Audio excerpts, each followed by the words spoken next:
మనం మరలా ఆ భాగం దగ్గరికి వెళ్దాం. చదవండి. 1 సమూయేలు 30వ అధ్యాయం. 1 Samuel 38 చాప్టర్.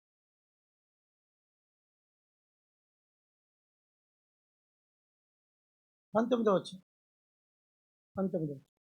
కుమారులేమి కుమార్తెలేమి దోపుడు సొమ్మేమి వారెత్తుకొని పోయిన దానంతట్లో కొద్దిదేమి గొప్పదేమి ఏది తక్కువ కాకుండా దావీదు సమస్తమును రక్షించు. ప్రేమగల మా పరలోకపు తండ్రి, కరుణా సంపన్నుడు ఒక దేవా, మేము దేవా తండ్రి, మీరు మాకు అగోచరుడవు. ఎవడునూ ఎప్పుడునూ దేవుని చూడలేదు. తండ్రి రూపంలో ఉన్న అద్వితీయ కుమారుడు ఆయన బయలుపరిచినను. అది శిలువ దర్శనం ద్వారా మీరు బయలుపరుచుకున్నారు. మీకు వందనాలు ప్రభా. ఈ సమయం మాకు దీవెనకరంగా చేయండి. నీ ప్రజలు మీరు ఆకర్షించండి. మరి షూలమైట్ చెప్పగలిగింది, నన్ను ఆకర్షించుము, మేము నీ యొద్దకు పరిగెత్తుకొని వచ్చాను. ప్రభా, నీ ఆకర్షణ అనుగ్రహించుము. మరి తూర్పు పడమర ఉత్తర దక్షిణము నుండి నీ ప్రజలను మీరు ఆకర్షించి ఈ స్థలానికి తీసుకురమ్మని వేడుకుంటున్నాం. ఈ స్థానిక సంఘ ప్రజలు ఏ ఉద్దేశం కొరకై ఈ మీటింగ్ వారు ఏర్పాటు చేసుకున్నారు, 2 రోజులు, ఆ ఉద్దేశాన్ని మీరు పరమ నుండి అంగీకరించుము. దేవునా, నీ దహన బలులన్నీ ఆయన అంగీకరించును గాక. నీ యొక్క నైవేద్యములు ఆయన జ్ఞాపకం చేసుకును గాక. నీ కోరిక సిద్ధింపజేసి నీ ఆలోచన యావత్తును సఫలపరచును గాక. నీ ప్రార్థనలన్నీ ఆయన అంగీకరించును గాక అన్న మాట చెప్పావు దేవా. వాగ్దానాలు ఏమాయను అని శత్రువు మమ్మల్ని అనకుండా కాపాడము. నీ విశ్వాస్యత కనపరచుము. నీ వట్టి పాత్రను మాత్రమే పైనుండి మీ సహాయం అనుగ్రహించు. యెహోవా యొద్ద విచారణ చేస్తే ఏమవుతుంది, చేయకపోతే ఏమవుతుంది, చేయకపోవడం ద్వారా వచ్చే నష్టం ఏమిటి, అవన్నీ కూడా మరి విచారణ అన్న ఒక్కటి తను ఎరగక ఎంత నష్టపోయాడో తండ్రి మాకు పాఠముగా రాసించాడు. అవి ఎరుగుటకు సహాయం చేయండి. పైనుండి మీ హస్తము నన్ను నడిపించునుగాక. మాట్లాడమని యేసుప్రభు పేరిట అడుగుచున్నాం తండ్రి. ఎంతమంది మొదటి పాఠం విని గ్రహించారు నాకు తెలీదు. దావీదు పరలోక రాజ్యములో ఉన్న అనేకమైన సజీవ రాళ్లలో ఒక అద్భుతమైన మాస్టర్ పీస్, అంటే డెమో పీస్, అంటే ఎట్లంటే ఉన్న వారందరిలో అతి శ్రేష్టంగా దేవుడు చెక్కిన ఆ పాత్ర దావీదు. దేవుని యొక్క అపురూప కళాఖండం. ఆ దావీదులో అంత అద్భుతమైన వ్యక్తి ఎలా కాగలిగాడు అనేది మనం ఆలోచిస్తే ఆయన వెళ్ళిన మార్గాలు, దేవుడు నడిపించిన మార్గాలు, ఈరోజు మనకు కూడా కొన్నిసార్లు దేవుడు నడిపించే మార్గాలు అర్థం కావు. దేవుడు నడిపించే మార్గాలు కొన్ని అర్థం కావు. మనకి చాలా కష్టంగా అనిపిస్తుంది, చాలా బాధ అనిపిస్తుంది. కానీ దాని వెనుక దేవుడు మరి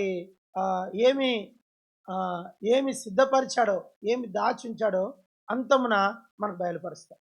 దావీదు జీవితం అట్లే. ఆయన దేవుడు ఎందుకు అంతగా నలుగొట్టాడు? ఓ దైవజనుడు అంటాడు, దంచి తీసిన స్వచ్ఛమైన అచ్చ జటామాంసి దావీదంట. అంటే దావీదు ఊరికే జటామాంసి కాలేదు, తను ఎంతగా దంచబడ్డాడో చెప్పలేము. అయితే ఇప్పుడు మనము దావీదులో ఉన్న ఒక కోణం చూస్తున్నాం. ఆ కోణంలో ఒక మాట ఏంటంటే, దావీదు సీక్రెట్, దావీదు రహస్యం ఏంటంటే, యెహోవా నా బలమా, నేను నిన్ను మనము ప్రేమించుచున్నాను. మనకు అదే చేత కావట్లే. దేవుడు చాలా చాలా సున్నితమైన వాడు. ఆయన మనం ప్రేమిస్తే ఆయన మనకు ఐస్ అయిపోతాడు. మన కొరకు ఏమైనా చేస్తాడు ఆయన. అయితే మన దగ్గర మనము వెనకబడిపోతున్నామంటే ఆయన ప్రేమించే విషయంలో వెనకబడిపోతాడు. భక్సింగ్ గారు గుర్తుపట్టాడు. ఇది గుర్తుపట్టే ఆదివారం మన మందిరాలలో ఆరాధన అని పెట్టాడు. ఏం పెట్టాడు? ఆరాధన.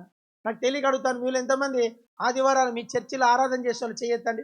ఒక్కసారైనా చేసినా చాలు జీవితంలో. Very good. అందరు విశ్వాసులే, అందరూ బిలీవర్సే. ఇక్కడ సువార్త ఎవరికి చెప్పాల్సిన అవసరము లేదు. 99% బిలీవర్సే ఉన్నారు. 1% ఎవరైనా కొత్త వాళ్ళు ఉంటే ఉన్నారు. అయితే భక్సింగ్ గారు గుర్తుపట్టాడు, ఓహో దేవుడు ఆరాధిస్తే ఆయన వశం అవుతాడు. తెలుగులో ఒక మాట ఉంటుంది, పరవశం. చెప్పండి, పరవశం. దేవుడు పరవశుడైతాడంట ఎప్పుడు? మనం ఆయన్ను ఆరాధిస్తే. వాక్యానుసారంగా రక్షణ ఇది దావీదు గ్రహించాడు. కాబట్టి దావీదు అంటాడు, నేను నిన్ను ప్రేమించుచున్నాను. నా భాషలో నేను నిన్ను ఆరాధిస్తున్నాను, నేను నిన్ను ఆరాధిస్తాను. మన సియోనిగా మన ఆషేర్ అనే ఒక ఆయన, ఆషేర్ ఆండ్రూ, ఆయన ఒక పాట రాశాడు. తెలుసు? ఎంతమంది తెలుసు? నేనెల్లప్పుడూ యెహోవాను స్తుతించెదన్, నిత్యము ఆయన కీర్తి నా నోట నుండున్. నేనెల్లప్పుడూ యెహోవాను సన్నుతించెదన్, నిత్యము ఆయన కీర్తి నా నోట నుండున్. అంతా నా మేలుకే ఆరాధన యేసుకే, అంతా నా మంచికే తన చిత్తమునకు తల చితే, తన చిత్తమునకు తల వంచితే.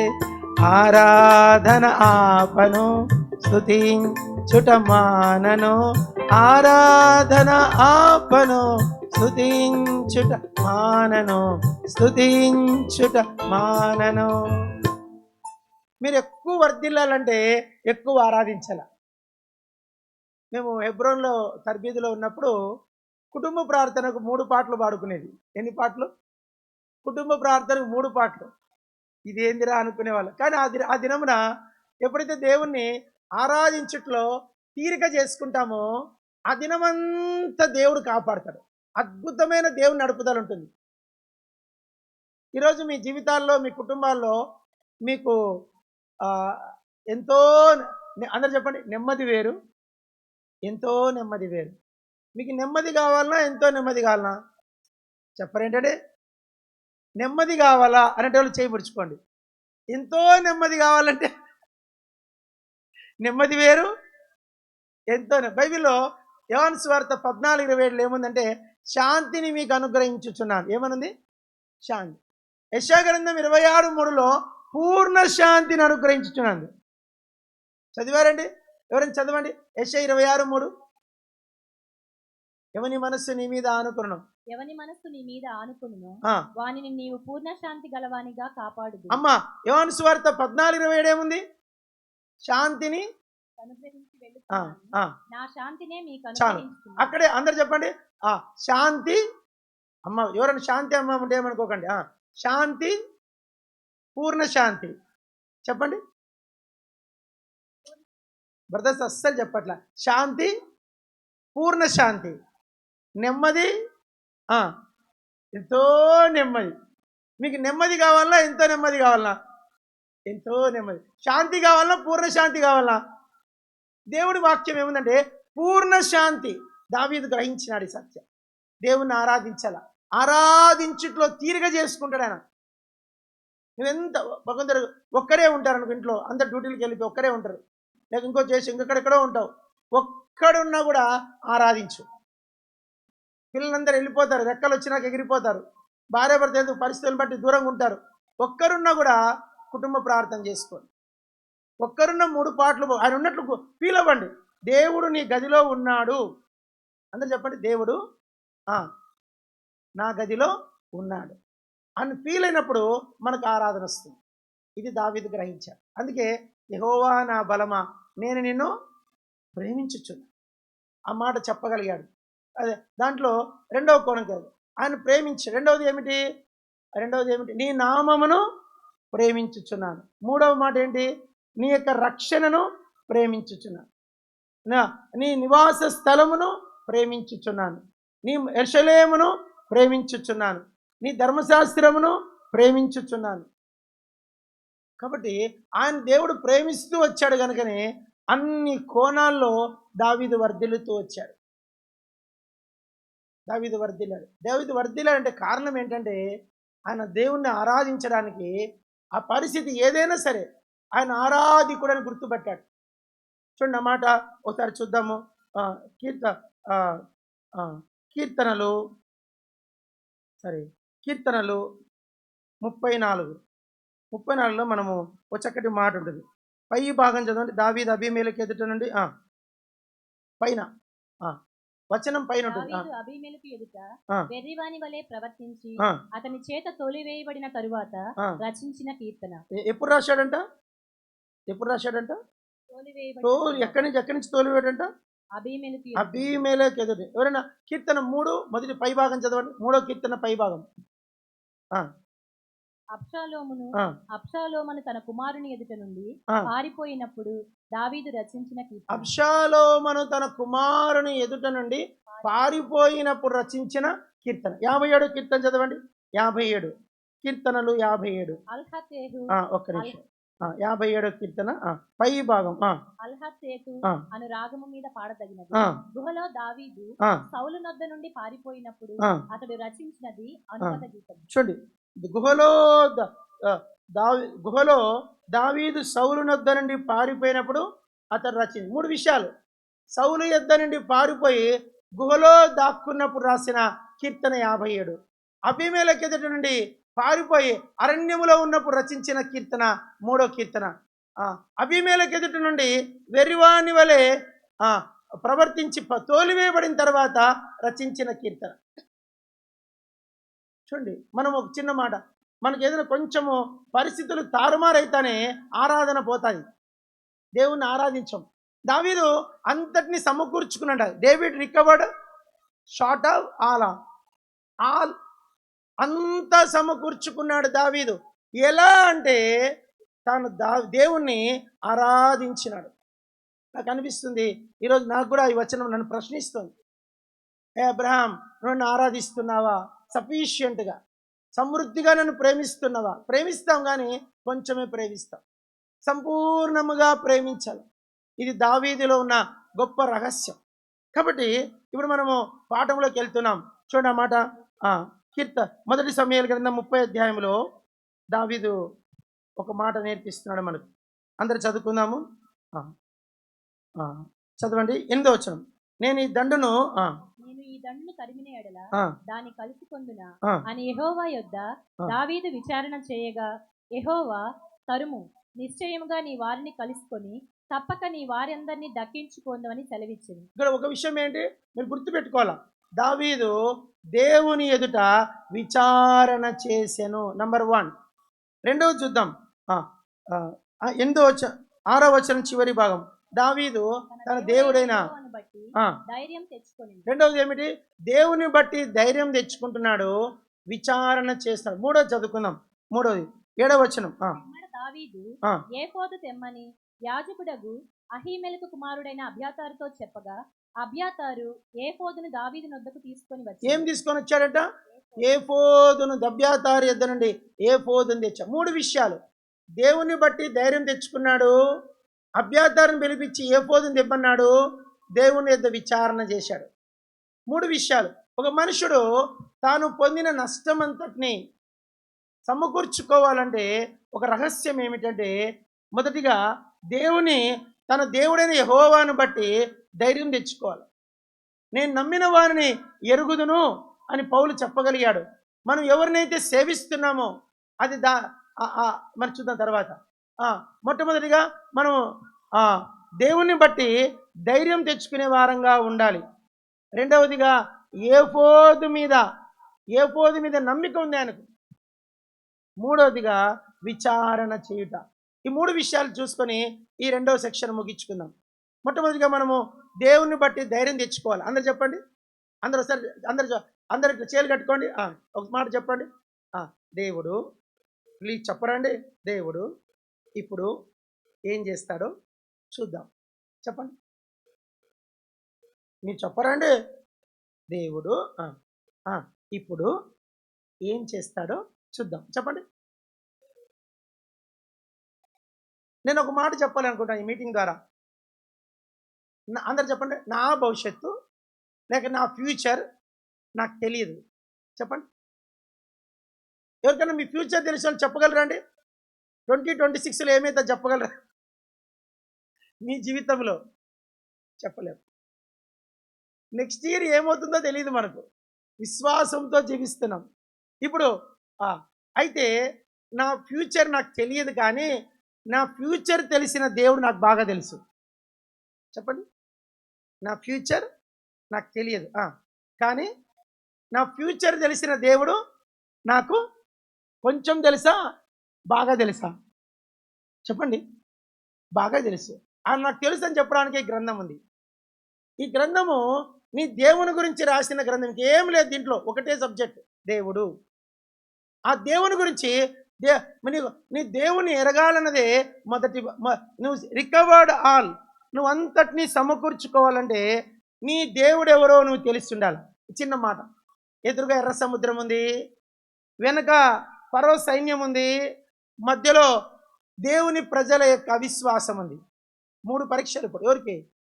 మోజెస్కి. ఏమేమున్నా చెప్పండి. వెనకేముంది? ఫరో సైన్యం. ముందేముంది? ఎర్ర సముద్రం. మధ్యలో ఏముంది? 40 లక్షల మంది ప్రజల యొక్క తిరుగుబాటు. సంఘములో ఒక్కడు వెనక్కి తిరిగితేనే మన గుండెలు దడ అంటాయి. ఎవరైనా సేవకులు ఉంటే తెలుస్తుంది మీకు. సేవకులు చెయ్యొద్దండి. మీ బాధలు ఎవరికి అర్థమయ్యేది? ఎవరికి అర్థం కావు. సంఘంలో ఒక్కడే ఉంటాడు, సంఘం అంతటికి ఒకడు ఉంటాడు. ఆ ఒక్కడు మనల్ని డీప్ ఫ్రై చేస్తాడు. ఏం చేస్తాడు? ఫ్రై కాదు, డీప్ ఫ్రై చేస్తాడు, మొత్తం ఓవెన్లో పెట్టి మొత్తము. అయితే ఒక్క మనిషి తిరుగుబాటు చేస్తేనే మనం తట్టుకోలేం. మోషే మీదకి ఇశ్రాయేలీయుల 40 లక్షల మంది తిరుగుబాటు చేశారు. మోషేను వాడు వీని ఏమాయను అంటాడు. మోషేను రాళ్ళతో కొట్టి చంపుదామంటారు. మోషేతో జగడమాడతారు. ఇప్పుడు 4 జగడమాడితేనే గుండె దడ అంటుంది, బీపీ అయిపోతుంది, ఒకసారి స్ట్రోక్ వస్తుంది కూడా. ఒక చోట చెప్పకూడదు కానీ ఒక చోట పెద్ద గొడవ అయితే ఆ అరుపుల్లో ఒక మంచి విశ్వాసి, సంఘ పెద్ద ఆయన, ఆ అరుపులకి స్ట్రోక్ చాడ చనిపోయింది. ఒక మనిషి తిరుగుబాటు చేస్తేనే గుండె ఆగిపోతుంది మంది. 40 లక్షల మంది తిరుగుబాటు చేశారు మోషే మీదకి. అయితే యెహోవాను బట్టి మోషే ఏం చేస్తున్నాడు? ధైర్యం తెచ్చుకొని దేవుని దగ్గర విచారణ చేశాడు. ప్రభు అన్నాడు, మోషే నాకెందుకు మొరపెడతావయ్యా, సాగిపో. అందరు చెప్పండి, అన్నాడు లేదా? నాకెందుకు మొరపెడతావు? చేస్తా. మోషే ఆ ఎర్ర సముద్రం మీదకి కాలు పెట్టబోయాడంట. అందరు చెప్పండి, ఎర్ర సముద్రం ఏం పెట్టాడు? కాలు పెట్టబోతే నీళ్లు మోషేను తాకలేదంట. చదవండి అన్నమాట. కీర్తనలో ఉంది 80, కీర్తన గ్రంథం 113 అనుకుంటా, 113, 114 చదవండి. కీర్తన 114 చదవండి. 3వ వచనం, సముద్రము చూచి పారిపోయెను. 5వ వచనం, సముద్రమా నీవు పారిపోవుటకు నీకేమి తటస్థించినది? చూడు 3వ వచనం, యోర్దాను నది, యోర్దాను నీవు వెనుకకు మళ్ళుటకు నీకేమి తటస్థించినది? యోర్దాను నది వెనుకకు మళ్ళెను. 3వ వచనం చివరి భాగం, యోర్దాను నది వెనుకకు మళ్ళెను. 5వ వచనం, వెనుకకు మళ్ళుటకు నీకేమి తటస్థించినది? చూడండి, ఇక్కడ సముద్రము పారిపోయింది, యోర్దాను ఏమైందంట? వెనక్కి మళ్ళీందంట. ఈ 2 మాటలు గుర్తుపెట్టుకోవాలి. సముద్రము పారిపోయింది, మోషే పాదము సముద్రం మీద పెట్టగానే ఎర్ర సముద్రం ఒక్కసారిగా వెనక్కి వెళ్ళిపోయింది. మీరు గమనించాల. 40 లక్షల మందికి విశ్వాసం ఉందా? మోషేకి ఒకరికి విశ్వాసం ఉందా? చెప్పరేంటండి అమ్మా. 40 లక్షల మందికి విశ్వాసం ఉందా? మోషేకి ఒకరికి విశ్వాసం ఉందా? Only 1 man. నీకు ఒక్కరికి విశ్వాసం ఉంటే చాలు. దేవుడున్నాడు, దేవుడు చూస్తున్నాడు, దేవుడు నాకు సాయం చేస్తాడు. God is at my right hand. భక్సింగ్ గారు ఎప్పుడు ఒక మాట చెప్పాడు, అందరు కుడి చేయి చూపించండి. అక్క అన్న కుడి చేయి ఉందా? కుడి చేయి వాళ్ళు లేకుంటే ఏం చూపించకండి, ఉంటే చూపించండి. దేవుడు నా కుడి చేయి కంటే నాకు దగ్గరగా ఉన్నాడు. అందరు చెప్పండి ఒకసారి. దేవుడు నా కుడి చేయి కంటే నాకు ఇది బైబిల్. ఆ మాట దావీదు రాస్తాడు. ఎవరు చదవండి, టైం లేదు మనకు, ఉన్నిలేమ్మా, టైం లేదు, ఇవే చదువుకుంటూ పోతే లేట్ అవుతుంది. దావీదు అన్నమాట, దేవుడు నా కుడిపార్శ్వమందు ఉన్నాడు, దేవుడు నా కుడిపార్శ్వమందు ఉన్నాడు. అమ్మ ఒకసారి మీ కుడిపక్కన చూసుకోండి అమ్మా, కుడిపక్కన చూసుకోక. ఎవరున్నారు ఇక్కడ కుడిపక్కన? మనిషి ఉన్నాడా, దేవుడు ఉన్నాడా? మీ కుడి ప్రక్కన మనిషి ఉన్నాడా, దేవుడు ఉన్నాడా? చెప్పండి. దేవుడు ఉన్నాడు వాళ్ళు చెయ్యొద్దండి. Very good, God bless you. ఎప్పుడే కానీ మీ మనుషుల మీద ఆధారపడకండి. మీ కుడి ప్రక్కన ఎవరుంటారు ఎప్పుడు? దేవుడు. దావీదు చెప్పిన మాట ఇది. కాబట్టి మోషే యెహోవాను బట్టి ధైర్యం తెచ్చుకోండి, అక్కడ దాన్ని వదిలేస్తా. రెండవది దానియేలు, దేవుని బట్టి ధైర్యం తెచ్చుకోండి. దానియేలు గ్రంథం 6వ అధ్యాయం చదివినట్లయితే శాసనం ఉంది. దానియేలు 6:10 చదవమ్మా.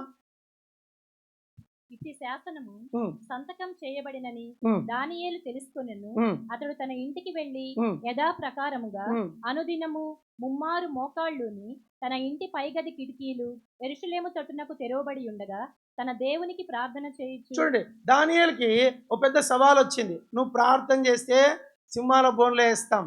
అయినా ప్రార్థన ఆపడైనా ప్రార్థన చేశాడు, సింహాల బోన్లో వేయబడ్డాడు. నేను తెలియక అడుగుతాను, ఎన్ని సింహాలు ఉండొచ్చండి ఆ సింహాల బోన్లో? సింహాల గుహలో ఎన్ని సింహాలు ఉండొచ్చండి? మీరు చెప్పగలరా? చెప్తే మీకు తెలివైన వాళ్ళే. చూడండి, దానియేలు గ్రంథం 6వ అధ్యాయం 1వ వచనం చదువుతాం. నేను కూడా చదువుతాను. ఒక్క నిమిషం నేను కూడా చదవాలి. అందరూ చదువుకుందాం. ఎంత అందరు 1వ వచనం చదవండి. తన రాజ్యం అంతటి పైన అధిపతులుగా ఉండుటకై 120 మంది అధిపతులను నియమించుటకు దర్యావేషుకు ఇష్టమాయను. ఇప్పుడు 120 మంది అధిపతులు ఒక్క దానియేలు మీదకి తిరుగుబాటు చేశారు. ఒక్క ఆఫీసర్ కూడా దావీదు పక్షంగా, డానియేలు పక్షంగా లేడు. అందరూ డానియేలుకి వ్యతిరేకమయ్యారు.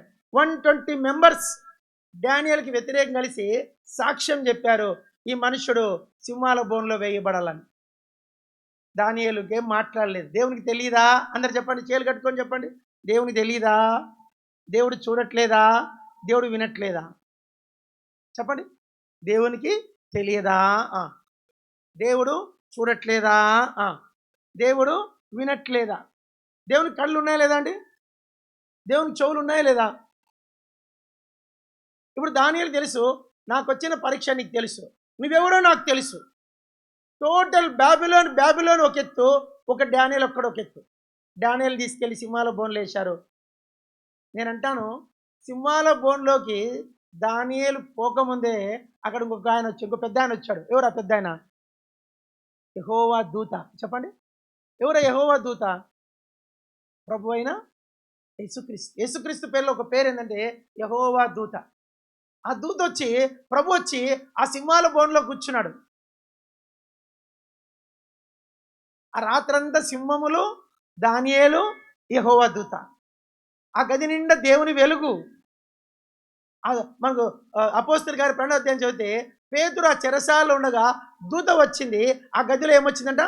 గొప్ప వెలుగు. చదవండి, అపోస్తలుల కార్యములు 12వ అధ్యాయంలో ఓ మాట చక్కగా ఉంది, నాకు చాలా సంతోషం అనిపిస్తుంది. 7వ వచనం.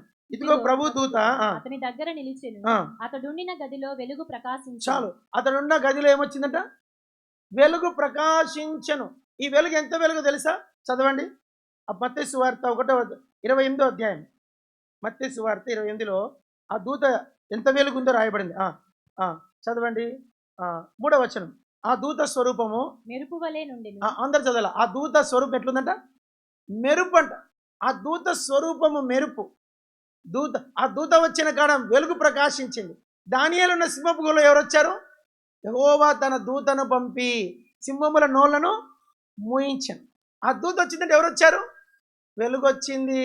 ఎంత వెలుగు? మెరుపు అంట. మెరుపు అంటే అర్థం ఏంటి మీకు తెలుసా? మెరుపు అంటే నిన్న ఈ తుఫాను, ఈ వర్షం అంటుకుంది, చాలా మెరుపులు వచ్చినాయి హైదరాబాదులో విపరీతమైన మెరుపులు వచ్చినాయి మేము ఉన్న ప్రదేశాల్లో. ఆ మెరుపులు, ఒక మెరుపులో 40,000 మెగావాట్స్ పవర్ ఉంటుందంట. 40,000 మెగా పవర్ అంటే ఈ లైటింగ్ ఎంత? నన్ను అడిగితే 500,000 ఉండొచ్చు. అలాంటిది 40 మెగావాట్స్ లైట్ అంటది. అంత వెలుగు మెరుపులో ఉంటుంది. ఆ మెరుపుతో ఉన్న దూత దానియేలు దగ్గరికి వచ్చింది. కాబట్టి దావీదు యెహోవాను బట్టి ధైర్యం తెచ్చుకున్నాడు. అదొక్కటి మన దగ్గర ఉండాల. ఒకసారి భక్సింగ్ గారు 1972 అనుకుంటా, 1972-73 దినాల్లో, అప్పుడు చాలా కష్టం ఉందంట పరిస్థితులు. అప్పుడు కాన్వికేషన్ పెట్టారు. భక్సింగ్ గారు కాన్వికేషన్ దినాల్లో డాసన్ గారిని హెబ్రోన్లో అకౌంట్ చూసుకునేవాడు. డాసన్ గారు, దొరైరాజు వాళ్ళందరూ చూసుకునేవాళ్ళు. భక్సింగ్ గారు పిలిచారంట. అయ్యా దొరైరాజు, డాసన్ గారు, ఎంతుంది డబ్బులు అన్నాడంట. అంటే అప్పుడు వాళ్ళంతా లెక్కలు చూసి, బ్రదర్ 10 రూపాయలు మిగిలింది అన్నారంట. ఎంత? 10 రూపీస్ ఉందనంట. పొద్దున కాన్వికేషన్, జనాలు వస్తారు. ఎంతమంది వస్తారు? మీరంటే 5,000, 3,000, 2,000 అంటారు. ఆ దినాల్లో 30,000 మంది దిగుతారు. 30,000 మంది దిగుతారు. 30,000 మందికి డబ్బులు ఎన్నున్నాయి? ₹10. అయితే దాసన్ గారు చెప్పారు, బ్రదర్ 10 రూపీస్ ఉందన్నట. ఇట్స్ ఆల్ రైట్ అని చెప్పి బక్సింగ్ గారి గదిలోకి వెళ్ళిపోయి, ఆ గదిలో బక్సింగ్ గారు ఉండే గదిలో ఒక సాపు ఉండేదంట. ఎప్పుడు ఆ సాపు దగ్గరికి వెళ్ళి మోకరించేవాడంట. బక్సింగ్ గారు గదిలోకి వెళ్ళిపోయాడు, మోకరించాడంట.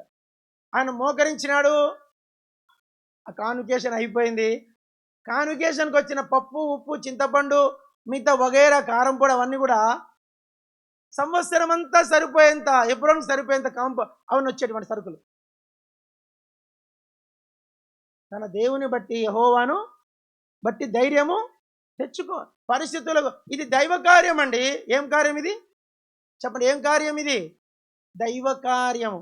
దైవ కార్యములో నాకు తెలిసి దేవుడు అవమానం పొందింది నేను ఇంతవరకు చూడలేదు. మేము పోయిన సంవత్సరము, నేను హైదరాబాద్లో ఉంటాను, కూకట్పల్లి పక్కన ప్రగతి నగర్ ఉంది. ప్రగతి నగర్ మేము సెమీ క్రిస్మస్ అని పర్మిషన్ తీసుకున్నాం, కౌన్సిలర్ తీసుకున్నాం, పోలీస్ స్టేషన్లో పర్మిషన్ తీసుకున్నాం.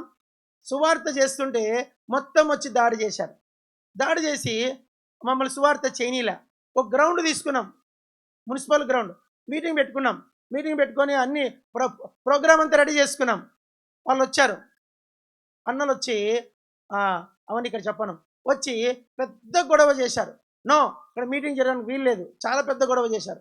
టైం 8:30 అయిపోతుంది, గంటగా అయిపోతుంది ఇంక ప్రోగ్రాం. బ్రదర్ అన్నారు ఒక ఆయన, బ్రదర్ వీళ్ళు అల్లరి చేస్తున్నారు, ఇక్కడ కుదరదు, ఇంకా మనం మందిరానికి వెళ్ళిపోదాం. దగ్గరలో 1/2 కిలోమీటర్లో మందిరం ఉంది, మందిరానికి వెళ్ళిపోయినాం. మందిరంలో మీటింగ్ పెట్టుకున్నాము. మీరు నమ్మరు చెప్తే దేవుని మహిమ మేము మందిరంలో చూస్తూ వచ్చాం. మన దేవుడు తన కార్యాన్ని సిగ్గుపరిచే దేవుడు కాదు. కాబట్టి మన దేవుణ్ణి విశ్వసించాలి.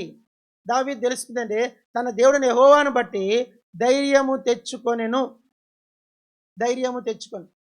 సరే, మనం రెండవది ఏమిటి? దావీదు దగ్గర రెండవ లక్షణం ఏంటి? ఏఫోదు దెమ్మన్నాడు. అందరూ చెప్పండి, ఏఫోదు. అందరూ చెప్పండి అమ్మా. ఏంటి ఏఫోదు అంటే? ఒక ప్రధాన యాజకుడు వేసుకునే పై గౌను, లోపల వస్త్రాలు కాకుండా ఒక యాప్రాల్ అంటారు దాన్ని. యాప్రాల్ అంటే ఇప్పుడు కొన్నిసార్లు మనం అంట్లు తోమేటప్పుడు బట్టలు మాసిపోకుండా ఒక విధమైన గ్రౌన్ వేస్తాం. మీరు చూసారు లేదు, దాన్ని యాప్రాల్ అంటారు. అంటే వంట చేసే వాళ్ళకి తెలుస్తుంది. అట్లా అదొక విధమైన గౌన్ అనమాట. ఆ గౌన్ మీద 12 రత్నాలు ఉంటాయి. 12 రత్నాలు. ఆ 12 రత్నములు మీద, వజ్రం మీద ఇశ్రాయేలులో 12 పేర్లు ఉంటాయి. అది ఒకటే ఉంటుంది, అది యాజకుని దగ్గరే ఉంటుంది. అయితే దావీదు తెమ్మన్నాడు. దావీదు దగ్గర యాజకుడు ఉన్నాడు. ఆ యాజకుని తెమ్మన్నాడు. ఆ యాజకుడు వచ్చాడు. ఆ ఏఫోదును అలా ఆ పతక వజ్రములో ఉన్నటువంటి పతకం, ఒక పేపర్ లాంటిది అనుకోండి, ఇట్లా ఉంటుందన్నమాట. దాన్ని ఇట్లా వెనక్కి తిప్పాల. ఇట్లా వెనక్కి తిప్పితే వెనకల 2 వజ్రాలు ఉంటాయి. మీకు అర్థమైతే లేదో? బయట ఇట్లా ఉంటాయి, 12 ఉంటాయి. ఇట్లా తిప్పితే ఎన్ని ఉంటాయి? 2 ఉంటాయి. ఈ 2 వజ్రాలకు ఒక పేరు పలకండి, ఊరీము, తుమ్మీము. చెప్పండి చెప్పండి చెప్పండి, ఏం పేరు? ఊరీము. ఇటు ఊరీము ఉంటుంది, ఇటు తుమ్మీము ఉంటుంది. చదవండి అన్నమాట. ద్వితీయోపదేశకాండం 33వ అధ్యాయం. ద్వితీయోపదేశకాండం 33వ అధ్యాయం. 33 తీశారా? 33 8వ వచనం. 8. లేవీని గూర్చి ఇట్లా నేను, నీ తుమ్మీము నీ ఊరీము నీ భక్తునికి కలవు. చాలు, అందరూ ఒకసారి మళ్ళీ చదవండి. నీ ఊరీము నీ తుమ్మీము నీ భక్తునికి కలవు. అంటే ఇప్పుడు దేవుని మందిరంకి వచ్చిన ప్రతి ఒక్కరి దగ్గర 2 ఉంటాయి, ఊరీము, తుమ్మీము. ఇవి ఎలా ఉంటాయంటే ఏఫోదు వస్త్రానికి వెనక్కి దిక్కుంటాయి. వెనక దిక్కు. ఆ వజ్రాలను తీసి, ఆ పథకం తీసి ఇలా పెట్టి ప్రార్థన చేశాడు, మోకరించి ప్రార్థన చేశాడు దావీదు. దేవా, ఈ యొక్క అమాలేకీలు వచ్చి నా మీద యుద్ధం అన్ని తీసుకొని పోయారు, నా భార్యల్ని, నా పిల్లల్ని, ఇంట్లోని ఐశ్వర్యం అంతా తోసుకొని పోయారు. నన్ను ఇప్పుడు ఏం చేయమంటావు? ఈ నాతో ఉన్న 600 మంది నన్ను చంపడానికి సిద్ధమవుతున్నారు. ఇప్పుడు నన్ను ఏం చేయమంటావు ప్రభా? నేను పోయి వాళ్ళని తరమల్లా వద్దా అని ప్రార్థన చేశాడు.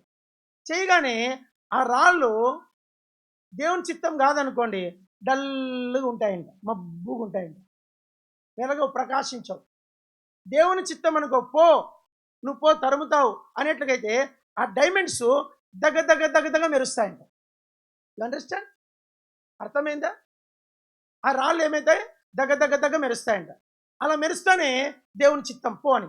ఇప్పుడు దావీదు అలా మడిచేసి యాజకునికి ఇచ్చేసి సైన్యం 600 మందిని తీసుకొని యుద్ధానికి పోయాడు. ఎంతమంది అండి? 600 మంది. యుద్ధానికి పోతున్న దారిలో అప్పటికే అలసిపోయారు సైనికులు. 200 మంది, అయ్యా దావీదా, మేము నీ ఎంట పోలేము, మా కాళ్ళు అలసిపోయినాయి, మా చేతులు అలసిపోయినాయి, మేము యుద్ధం చేయలేము, ఇప్పుడు మీరు ఎట్లా అలసిపోయారో అన్న చెప్తాడు. అన్న 2 రోజుల నుంచి, వారం నుంచి పని చేసి చేసి చేసి అలసిపోయినారు ప్రజలు, ఏం చేయాలో అర్థం కావట్లే, అలసిపోయినామన్నా అని 200 మంది కూర్చున్న కాటించి లేలేదంట. ఇప్పుడు దావీదుకి సగం బలం పోయినట్లే. ఉన్న 400 మంది, 400 మందిని తీసుకొని దావీదు వెళ్ళాడు. అద్భుతమైన విజయం వచ్చింది. అమాలేకీలను ఓడించాడు. వాళ్ళ దగ్గర అంతా దోచుకొని తన భార్యల్ని, తన పిల్లల్ని, తన శత్రువులు ఎత్తుకొని పోయింది అంతటిని తిరిగి సమకూర్చుకొని ఇంటికి వచ్చాడు. అది ఇక్కడ కథ. తన కొద్దిదేమి గొప్పదేమి, కుమారులనేమి కుమార్తెలనేమి దావీదు సమస్తమును సంరక్షించను, రక్షించను. David recovered all. అయితే ఇక్కడ ఇంకొక మాట ఉంది, విచారణ. అందరు చెప్పండి, అందరు పలకరమ్మ. విచారణ చెప్పండి. ఏంటి విచారణ అంటే? ఎంక్వైర్ చేయడం. బైబిల్లో దావీదు దగ్గర 5 సార్లు ఈ మాట కనబడుతుంది, 5 మార్లు. మొదటిసారి ఇక్కడ 1 సమూయేలు 30వ అధ్యాయము. రెండవసారి చదవండి, 2 సమూయేలు 2వ అధ్యాయం. 2 సమూయేలు 2వ అధ్యాయం తీశారా? ఎవరైనా చదవండి, 1వ వచనం 2వ వచనం.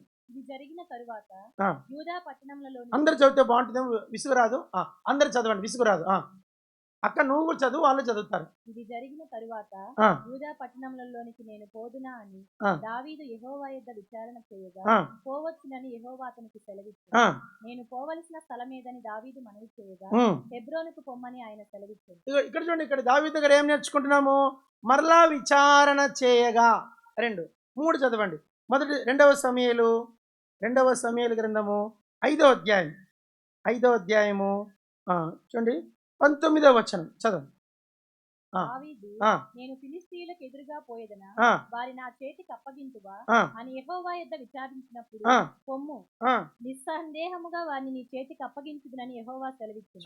నిస్సందేహముగా నేను వారిని చేతికి అప్పగించదు. మళ్ళా విచారణ. మళ్ళా చదవండి, కీర్తనలు 34వ కీర్తన చదవండి, 4వ వచనం. నేను యెహోవా యొద్ద విచారణ చేయగా ఆయన నాకు ఉత్తరం ఇచ్చాడు. చాలు. యెహోవా మాటి మాటికి యెహోవాకు ప్రార్థించగా భయమంతా, యెహోవాకు ప్రార్థించగా నా భయమంతా, శ్రమలన్నిటిలో నాతో, శ్రమలన్నిటిలో చేరదీసిన ధరించిన ఆరాధించేద. కాబట్టి రహస్యం ఏమిటంటే 3 విషయాలు. ఒక విషయం ఏమిటి? దేవుణ్ణి బట్టి ధైర్యం తెచ్చుకున్నప్పుడు డేవిడ్ రికవర్డ్ ఆల్. ఏపోదు దగ్గర విచారణ చేసినప్పుడు డేవిడ్ రికవర్డ్ ఆల్. విచారణ చేసినప్పుడు డేవిడ్ రికవర్డ్ ఆల్. మనం నష్టపోయింది మనం తిరిగి సమకూర్చుకోవాలంటే మన దగ్గర 3 సంగతులు ఉండాలి. ఒకటి, దేవుణ్ణి బట్టి ధైర్యం తెచ్చుకోవాలి. ఆయనేమో ఉన్నతమైన వాడు, మనమేమో క్షణక్షణము తప్పిపోయే వాళ్ళం. అయితే ప్రతిసారి మన స్థితిని ఒప్పుకోవాలా, ఒప్పుకొని ఆయన గొప్పతనాన్ని వర్ణించాల. ప్రభువా నువ్వు అసమర్థుడవు, నువ్వు సమర్థుడవు, నేను అసమర్థుడు. మన స్థితిని ఒప్పుకున్నప్పుడు ప్రభు మనకు ధైర్యం ఇస్తాడు. రెండవదిగా ఏపోదు అంటే అర్థం ఏంటి? దేవుని చిత్తం. దేవుని చిత్తం ఎట్లా తెలుస్తుందంటే మన మనస్సాక్షి. ఈ దినాల్లో మన ఏపోదు ఎవరంటే మన మనస్సాక్షి. మన మనస్సాక్షి బోధిస్తుంది. నువ్వు పో, నువ్వు పోవద్దు, నువ్వు చెయ్యి, నువ్వు అడిగినప్పుడు, నువ్వు విచారణ చేసినప్పుడు, ఆధారపడినప్పుడు, కాళ్ళు ఆయన పాదములు ఆయన శరణు కోరినప్పుడు తప్పకుండా సహాయం చేస్తాడు ఆయన. ఒక చిన్న సాక్ష్యం చెప్పి ముందుకెళ్తాను. ఇది రియల్గా జరిగింది. రియల్గా అంటే బిల్లీ గ్రహం గారి భార్య పేరు రూత్ బిల్లీ గ్రహం. ఆమె తన బయోగ్రఫీలో రాసింది. తమ ఆరంభ దినాల్లో వాళ్ళు ఉన్నటువంటి సంఘానికి, వాళ్ళ బ్రాంచ్ సంఘానికి ఒక లేడీ వచ్చేదంట మందిరానికి. ఆమెకు ఒక కొడుకంట. చాలా పేదవాళ్ళు. ఇప్పుడు 70-80 ఏళ్ళ క్రితం మాట. ఆమె కట్టెలు ఆ దేశంలో, ఆ చిన్న మైగ్రెంట్ దేశంలో, విలేజ్లో ఆమె కట్టెలు కొట్టుకొని బతికేదంట. ఆమె బాబు 6 నెలల బాబుని వీపును కట్టుకొని అడవికి పోయి ఎండిన కట్టెలు కొట్టుకొచ్చి ఆమె సంతలో అమ్ముకుంటే వచ్చే ₹1 ₹2తో బ్రతికేదంట. ఆ రోజు ఆమె సంతకు వెళ్ళి కట్టెలు కొట్టుకొని తల మీద మోపు పెట్టుకొని వీపున కొడుకును కట్టుకొని వస్తూ ఉందంట. వస్తూ ఉంటే ఒక్కసారిగా సింహం ఎదురైందంట. సింహం ఎదురయ్యి ఆమె ఎదురుగా వచ్చి నిలబడి ఆ సింహము ఇంకా ఆమె మీదకి వచ్చి దూకుతుందంట. ఆ క్షణంలో ఆమె ఏం చేస్తుంది? 2 ప్రాణాలు, తల్లి పోతుంది, బిడ్డ పోతుంది. ఒక్కటే మాట, ప్రభువా నరిచిందంట. ఇదే చేసిందంట ఆమె. ప్రభువా నరుస్తానే 2 అడుగులు ముందుకు వచ్చేటువంటి సింహము అలా 2 అడుగులు వెనక్కి వెళ్ళి వెనక్కి తిరిగి అడవిలోకి వెళ్ళిపోయింది. ఇది జరిగింది. ఆమె తన బయోగ్రఫీలో ఫస్ట్ పేజీలో రాసింది. నేను చదివి మీకు చెప్తున్న మాట. నేను చెప్పేది ఏంటంటే, మనము అది ఎటువంటి పరిస్థితులైనా సరే భయపడకూడదు. దేవుని దగ్గర విచారణ చెయ్యాలి, ప్రభు మీద ఆనుకోవాలి, మోకరించాలి. ప్రభు చేతులు జోడించి ఆయన మీద మనం ఆధారపడినప్పుడు ప్రభు తప్పకుండా మనకు సంపూర్ణ విజయం ఇస్తాడని రెండవ మాట చెప్తుంది. మూడవ మాట ఏంటంటే విచారణ. దావీదు ఈ విచారణ చేయుట అనే ఈ పాఠము అనుభవపూర్వకంగా నేర్చుకున్నాడు. మీరు తర్వాత చదువుకోండి. దావీదు జీవితంలో ఈ అనుభవం ఒకప్పుడు లేదు. ఈ అనుభవం లేదు ఆయన దగ్గర. ఎప్పుడైతే దావీదు శ్రమల గుండా వెళ్తూ వచ్చాడో ఈ అనుభవం నేర్చుకున్నాడు. ఏది చేయాలన్నా ముందు దేవుని దగ్గర విచారణ చేయాలి. ఈ మూడవ అనుభవము దావీదు జీవితంలో అల్టిమేట్, ఉన్నతమైన శిఖరానికి నడిపించింది. అందుకే దావీదు 2 సమూయేలు 5వ అధ్యాయం 10వ వచనం చదవమా. దావీదు అంతకంతకు వర్ధిల్లెను, సైన్యములకు అధిపతియగు యెహోవా అతనికి తోడుగా ఉండెను. చాలు, అంతకంతకు వర్ధిల్లాడంటే దేవుడు తనకు తోడుగా ఉన్నాడు. కాబట్టి ఈ బైబిల్ స్టడీ, ఈ మీటింగ్ ద్వారా దేవుడు మీతో మాట్లాడి మిమ్మల్ని వర్ధిల్ల చేయనుగాక.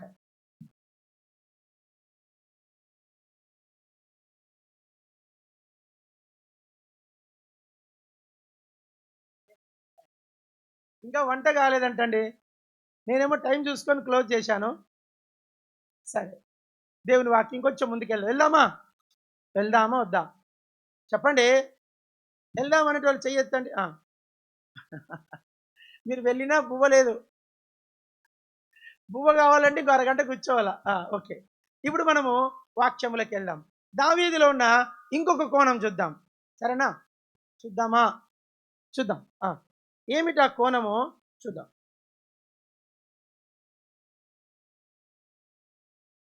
చదవండి. మొదటి సమూయేలు గ్రంథం. మొదటి సమూయేలు గ్రంథం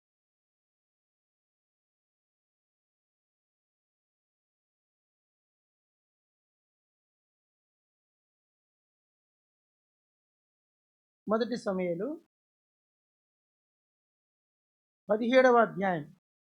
అందరూ చదువుకుంది. అందరు చదవండి. 25వ వచనం. మొదటి సమూయేలు 17వ అధ్యాయము 25వ వచనము. అందరు చదువుకుంది. అందరు చదవరా అండి? నువ్వు చదవ, మైక్లో చదువుతానే ఉండమ్మా. ఎందుకంటే అందరు చప్పగా అయిపోయారు. ఇప్పుడు ఎవరు చదివేట్లు లేరు. నువ్వే చదవాల్సిందే, తప్పదు. దగ్గర పెట్టుకోమ్మా మైక్. ఇశ్రాయేలీల్లో ఒకడు వచ్చుచున్న ఆ మనిషిని చూచితిరే, నిజముగా ఇశ్రాయేలును తిరస్కరించుటకై వాడు బయలుదేరుచున్నాడు. వానిని చంపిన వానికి రాజు బహుగా ఐశ్వర్యం కలుగజేసి తన కుమార్తెనిచ్చి పెండ్లి చేసి వాని తండ్రి ఇంటి వారిని ఇశ్రాయేలులో స్వతంత్రులుగా చేయుననగా. చాలు, వెరీ గుడ్. 2 చదవండి. 2 మొదటి సమూయేలు గ్రంథం, మొదటి సమూయేలు 18వ అధ్యాయం. అందరు చదువుకుందాం. 18వ అధ్యాయము 26వ వచనము, 27వ వచనము, 20, 26, 27 చదవండి. సౌలు సేవకులు అమ్మ ఇది చాలా ఇంపార్టెంట్ వచనం అండి. బహుశా మీకు ఎవరికి ఈ భాగం తెలియకపోయిండొచ్చు. చదవండి. సౌలు సేవకులు ఆ మాటలు దావీదునకు తెలియచేయగా, తాను రాజునకు అల్లుడు కావాలనన్న కోరిక గలవాడై గడువు దాటక మునిపే లేచి తన వారితో పోయి ఫిలిష్తీయులలో 200 మందిని హతము చేసి వారి ముందోళ్లు తీసుకొని వచ్చి రాజునకు అల్లుడగుటకై కావలసిన లెక్క పూర్తి చేసి అప్పగింపగా సౌలు తన కుమార్తె అయిన మీకాలను అతనికిచ్చి పెళ్లి చేసింది. చాలు. ఇక్కడ మీకు 2 విషయాలు ఉన్నాయి. ఇంకొక వచనం కూడా చదవాల. 19వ వచనం. 19 ఇదే మొదటి సమూయేలు 17 సరే 18 18వ వచనం. 18వ అధ్యాయం 18వ వచనం చదవండి. అందుకు దావీదు ఒక నిమిషం 19 చదవాలి. 18వ అధ్యాయం 19వ వచనం. అయితే సౌలు కుమార్తె అయిన మేరబును దావీదునకు ఇయ్యవలసి ఉండగా సౌలు ఆమెను మెహోలతీయుడైన అద్రియేలుకిచ్చి పెళ్లి చేసింది. చాలు. మీకు 3 వచనాలు చదివించాను. ఏంటి బ్రదర్ అందరు చెప్పండి. దావీదు పలకరండి. దావీదు పెండ్లి కథ.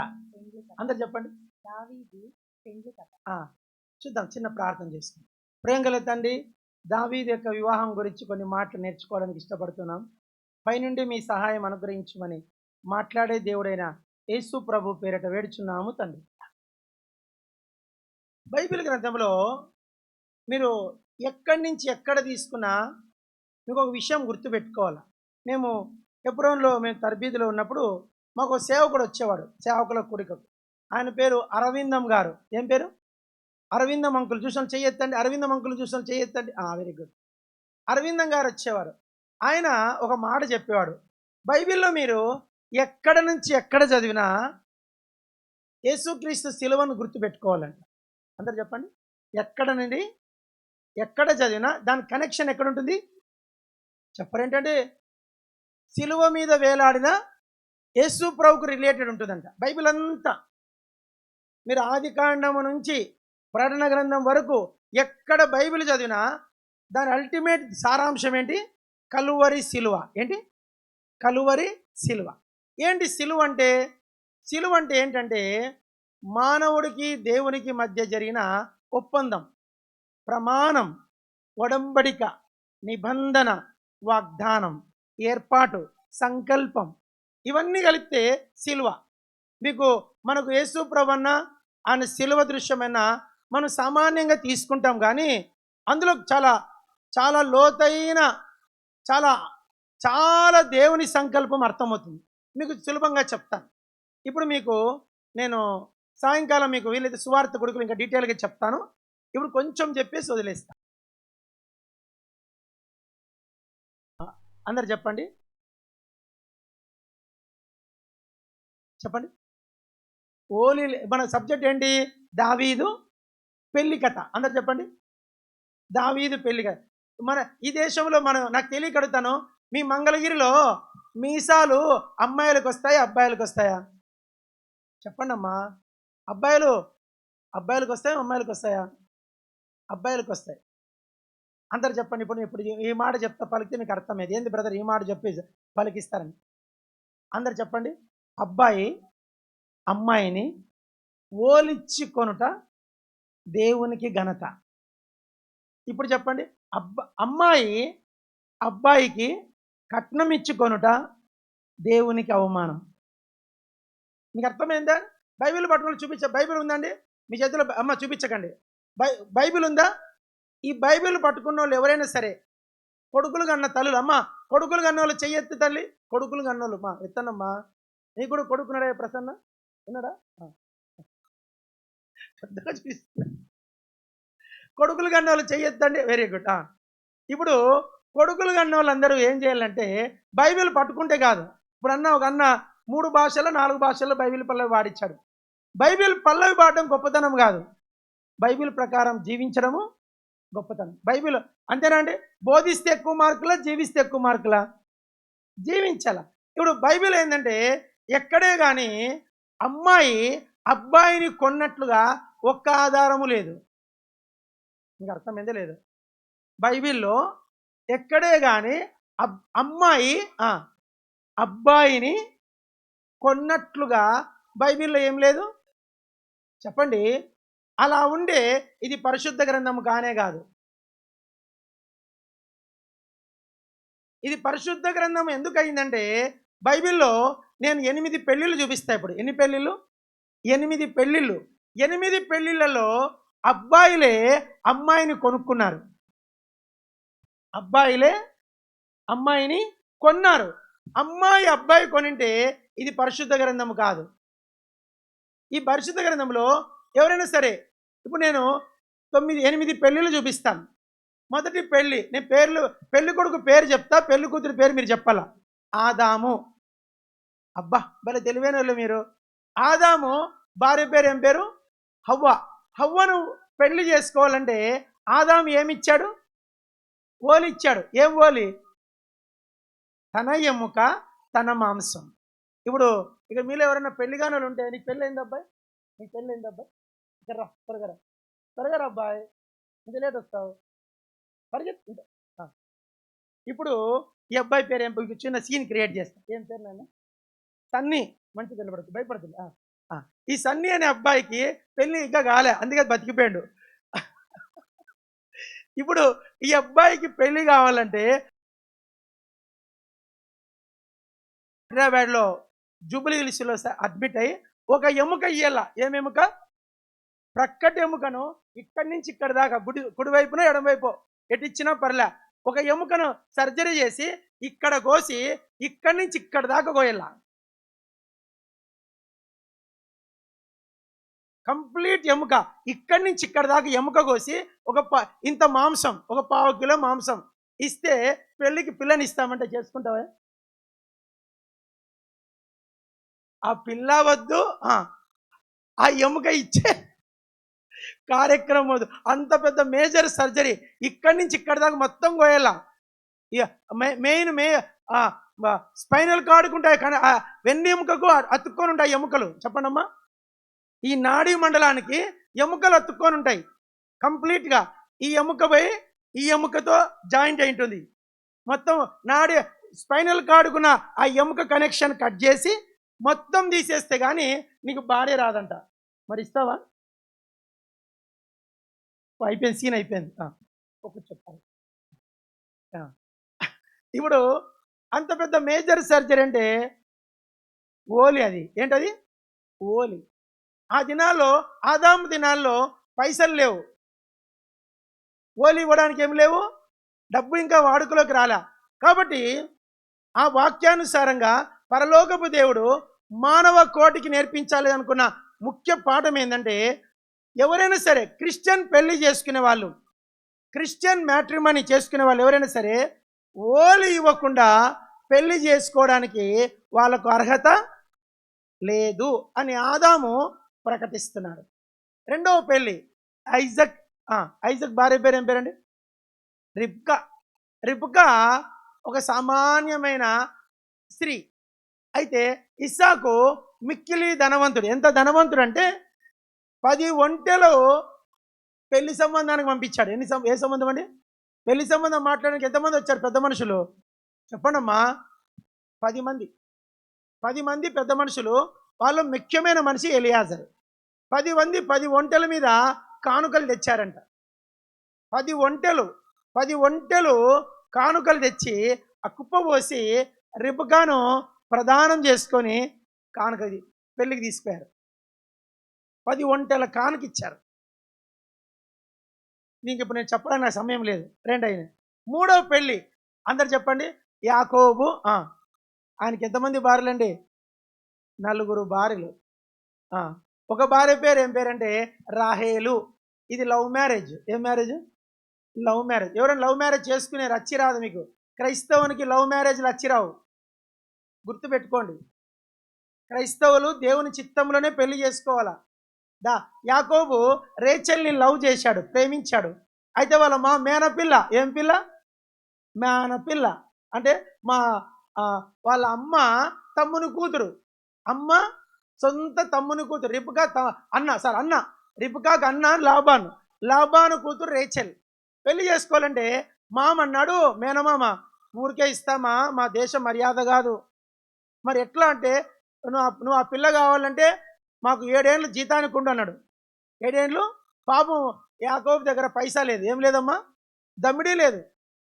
అందుకని చచ్చినట్లుగా 7 ఏండ్లు ఓలి కట్టాడు.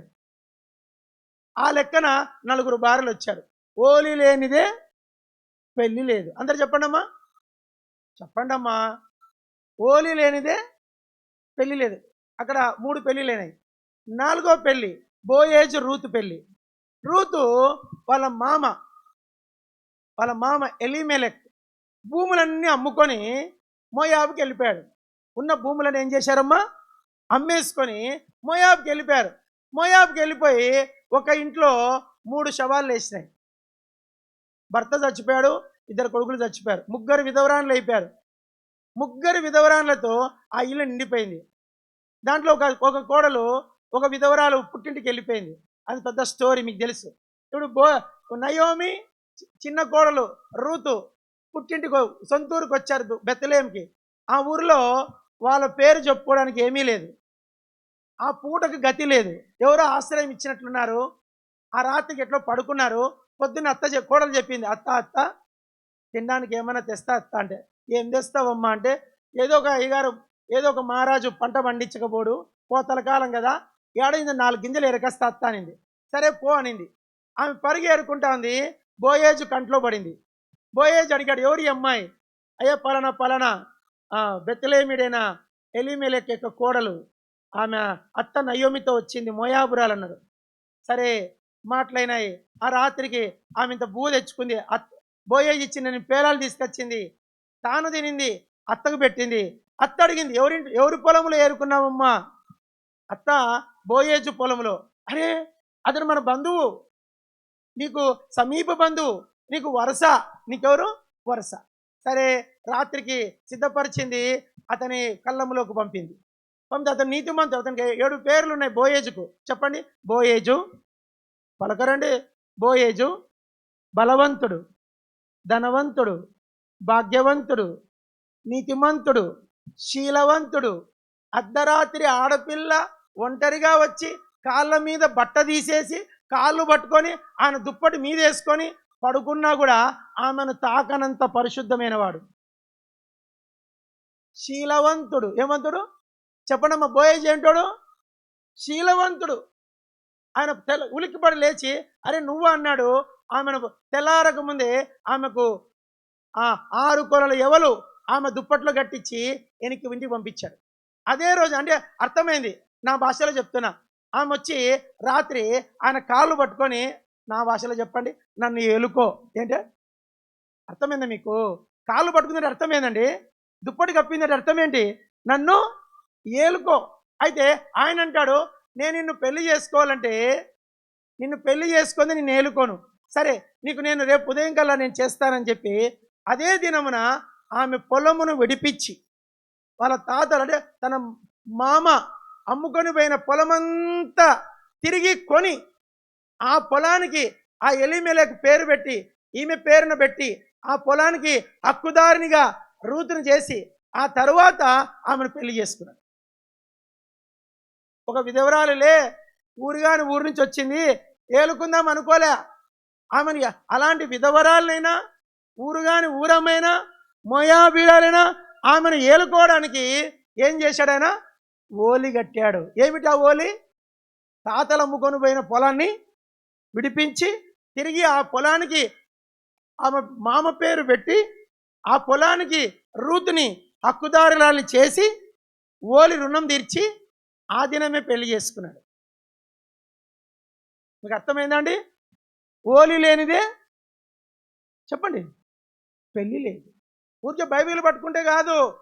ఓ క్రైస్తవురాలా, కొడుకులు కన్నోళ్ళారా, మీ అబ్బాయిని పొరపాటున కూడా అమ్మాయికి అమ్ముకోకండి. నువ్వు ₹1,00,00,000 పెట్టి చదివించిన కాబోయే కోడలికి ఓలి కట్టి పెళ్లి చేసుకోవాలి. అది వాక్యానుసారం. ఏమిస్తారు, ఏం పెడతారంట, ఎంత మాత్రము, ఈ మాటలు మాట్లాడితే నీకు రక్షణ మేము అనుమానించాలా? నీ రక్షణను మేమేం చేయాలా? నీ ఆరాధనను అనుమానించాలా? నువ్వు వెలిగించబడలేదేమో అనుమానించాలా? సరే, ఇప్పటికి 4 పెళ్ళిళ్ళు చెప్పాను. చెప్పండి.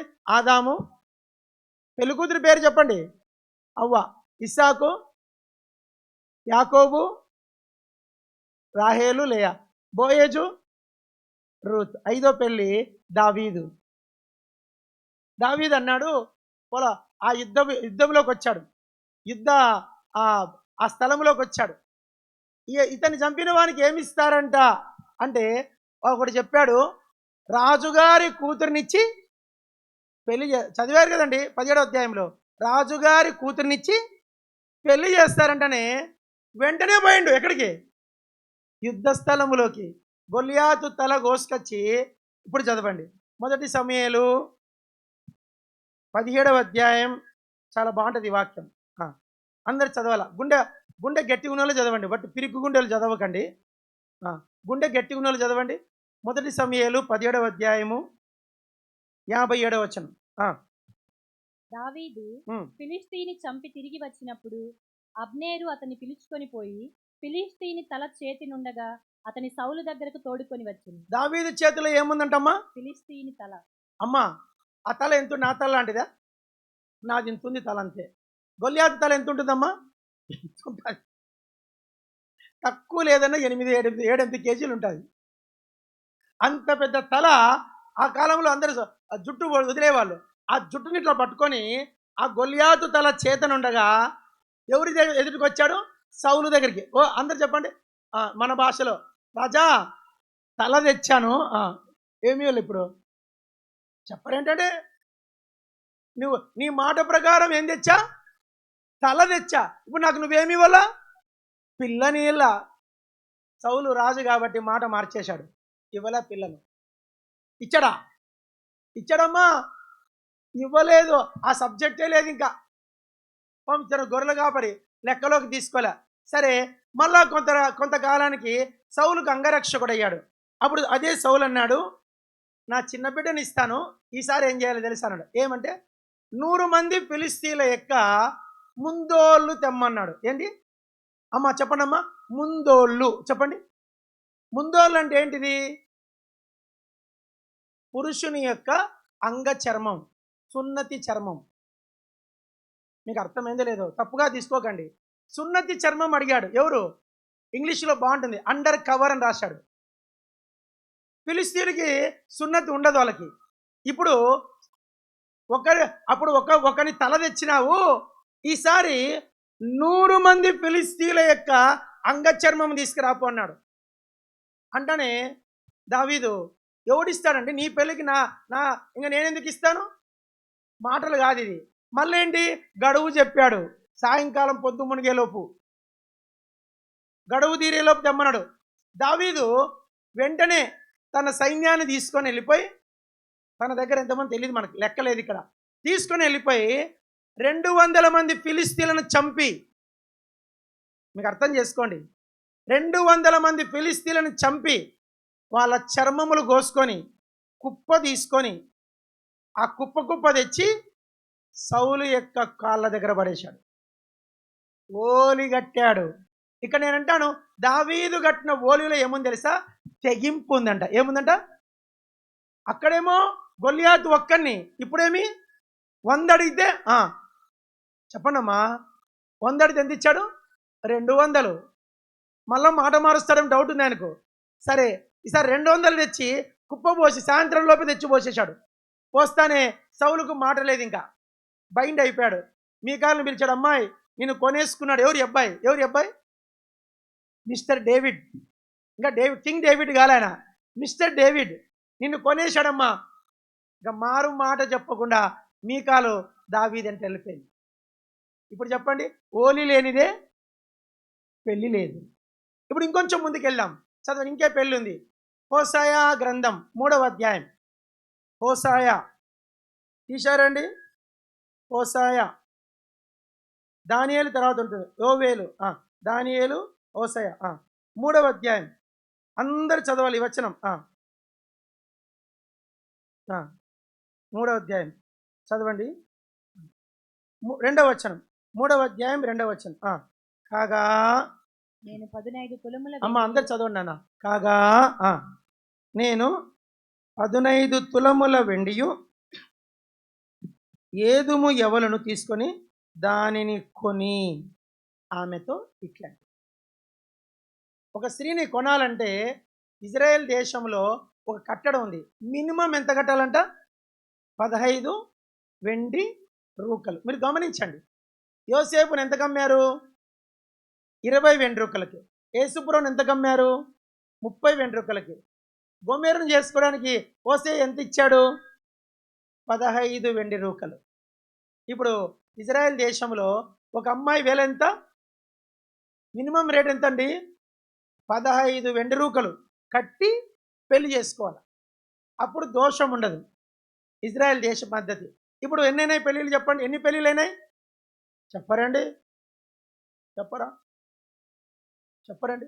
మొదటి పెళ్లి కొడుకు పేరు చెప్తా, కట్నం ఓలి చెప్పాలి మీరు. ఆదాము పక్కటెముక, ఇస్సాకు నిద్రపోతున్నారు మీరు, నాకు తెలిసి మీ కథ.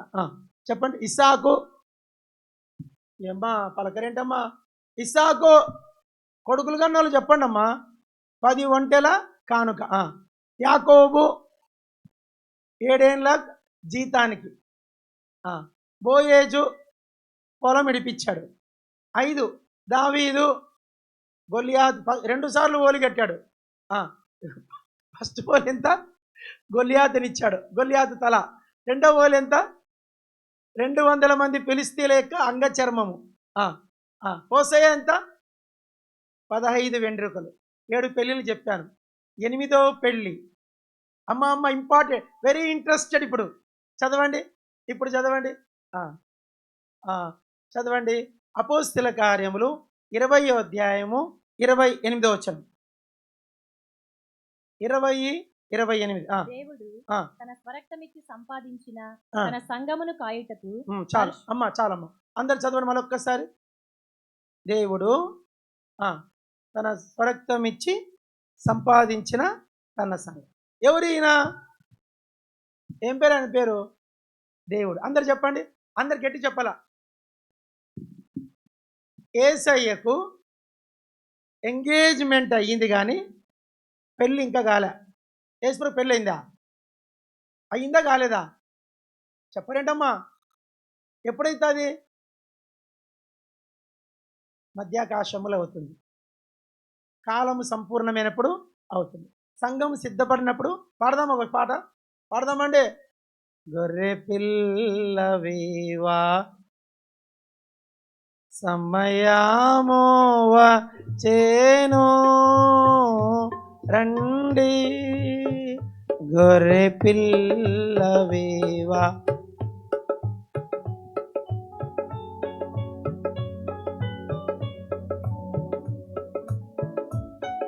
కాబట్టి ఆ గొర్రె పిల్ల నాకు తెలియక అడుగుతాను. గొర్రె పిల్ల మీరు మీకు తెలియని చెప్పాలా? గొర్రె పిల్ల ఎవరిని పెళ్లి చేసుకుంటుందండి? చెప్పరే. మేకపిల్ల ఎవరిని పెళ్లి చేసుకుంటుంది? మేకపిల్లని. ఆవు ఎవరిని చేసుకుంటుంది? ఎద్దును. గాడిద ఎవరిని చేసుకుంటుంది? గాడిదనే చేసుకుంటుంది. కుక్క ఎవరిని చేసుకుంటుంది? కుక్కని. కప్ప ఎవరిని చేసుకుంటుంది? కప్పనే చేసుకుంటుంది. గొర్రెపిల్ల బైబిల్లో ఉంది ఆ మాటలు. దేని జతపక్షి దానికి ఉండక మానదు. కాకి పిల్లతోనే కాపురం కడుతుంది.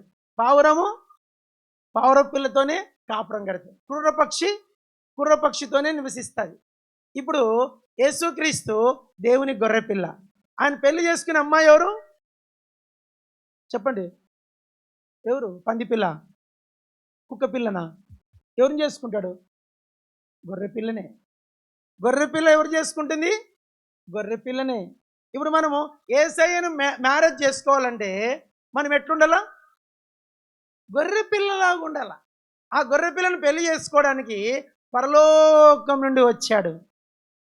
ఆదామేమో ఎముకిచ్చాడు, ఇస్సాకు కానకిచ్చాడు, యాకోబు జీతానికి ఉన్నాడు, బోయేజు పొలం ఇడిపించాడు, దావీదు గొల్యాతు తల ఇచ్చాడు, హోసేయ 15 వెండి రూకలు ఇచ్చాడు.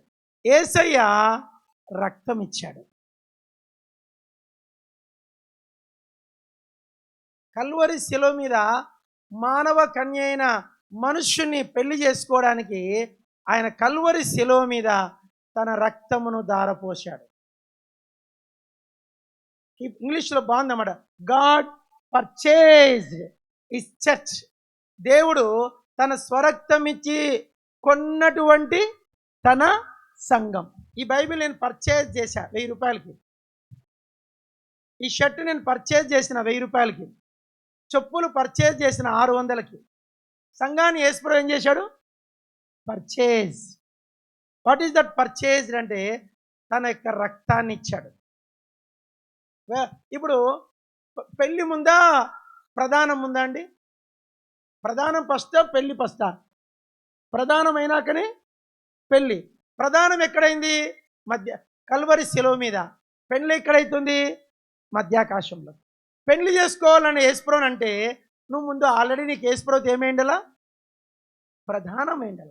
ప్రధానం ఎట్లా చేసుకోవాలా? యేసుప్రభు శిలువను అంగీకరించాలి, ఆయన రక్తాన్ని అంగీకరించాలి. ప్రభువా నా కొరకే నువ్వు వచ్చావు, నా కొరకే ఓలి కట్టావు, నేను అంగీకరిస్తున్నది అని నీ అంగీకారమే నీ వివాహానికి ప్రధానం. పెళ్లిలో ఏమంటారండి? అమ్మాయి అబ్బాయి అంటే నీకు ఇష్టమేనా? సంపూర్ణమైన ఇష్టమా? ఈ అబ్బాయిని పెళ్లి చేసుకోవడానికి నీకు ఇష్టమేనా అంటారు లేదండి? చెప్పరండి. అబ్బాయి ఏమంటాడు? నాకు ఇష్టమే అంటాడు. అమ్మాయి ఏమంటుంది? నాకు ఇష్టమే. అప్పుడు సమాజాన్ని అడుగుతారు, ఏమ్మా ఈ పెళ్లి ఎవరికైనా ఇష్టం లేదా? అందరు ఎవరు చెయ్యెత్తారు. అప్పుడు అందరు చేతులు చేసేసరికి అందరికీ అంగీకారం కాబట్టి ఈ అబ్బాయిని ఈ అమ్మాయికి ఇచ్చి పెళ్లి చేస్తాను. పరలోకపు దేవుడు ఆయన మధ్యాకాశములో నిన్ను నన్ను పెళ్లి చేసుకోవాలంటే నీ అంగీకారం తెలియజేయాలి. నీ అంగీకారము తెలియజేస్తే మధ్యాకాశంలో ఆయనకు నీకు వివాహం అవుతుంది. ఈ విషయాన్ని దావీదు ఓలిగట్టి రుజువు చేశాడు. దావీదు పెండ్లి కుమారుడు, మీకాలు పెండ్లి కుమార్తె. మీకాలు కోసము దావీదు ప్రాణమునకు తెగించి క్రయం చెల్లించాడు. యేసు ప్రభు సంఘం అనే కన్యక కోసం, ఆ పవిత్రురాలైన కన్యక కోసం తన ప్రాణము తెగించలే, ప్రాణమే ఇచ్చేశాడు. ఈ విషయాన్ని ఎవరు గ్రహిస్తారో వారే పరమ దావీదైన పరలోకపు దావీదు కుమారుడైన యేసుక్రీస్తు యొక్క పెండ్లి భార్య. దావీదు భార్య మీకాలు, యేసు ప్రభు భార్య నేనే. అందరు చెప్పండి, అందరు చెప్పండి.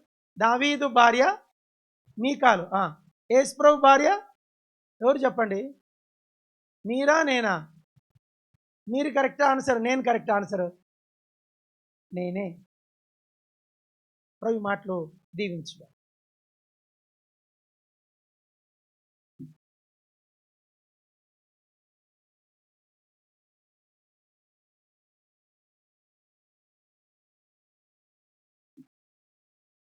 ప్రార్థన చేస్తున్నాము. దయగలిగిన పరలోక తండ్రి, మరోసారి మీ కృపా సన్నిధానమునకు చేరువచ్చే భాగ్యము మీరు మాకు అనుగ్రహించినందుకే మీకు స్తోత్రం. మొదటి సమూయేలు గ్రంథము 30:19 దావీదు సమస్తమును సంపాదించుకొని ప్రభువా ఆధారం చేసుకొని మీరు అనుగ్రహించిన అనేక లేఖన భాగములను బట్టి మీకు స్తోత్రములు చెల్లిస్తున్నాం. దేవా ప్రార్థన చేస్తున్నాం. కీర్తన 74:12 మా పక్షమున నెరవేర్చమని దేవా వేడుకం ప్రార్థన చేస్తున్నాం.